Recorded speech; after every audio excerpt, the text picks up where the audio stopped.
السلام علیکم ورحمۃ اللہ وبرکاتہ۔ سامعین و ناظرین، اس ویڈیو میں آپ کو میرال نام سے متعلق بتاؤں گا کہ میرال نام رکھنا کیسا ہے۔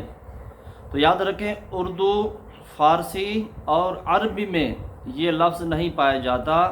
عربی، فارسی اور اردو کی لغات میں اس لفظ کا معنی نہیں پایا جاتا۔ اس سے پتہ چلتا ہے یہ لفظ جو ہے عربی، فارسی اور اردو کا نہیں ہے۔ تو یاد رکھیں، میرال جو لفظ ہے نا، یہ ترکی زبان کا لفظ ہے اور اس کا معنی ہے غزال، یعنی ہرن کے معنی میں یہ آتا ہے۔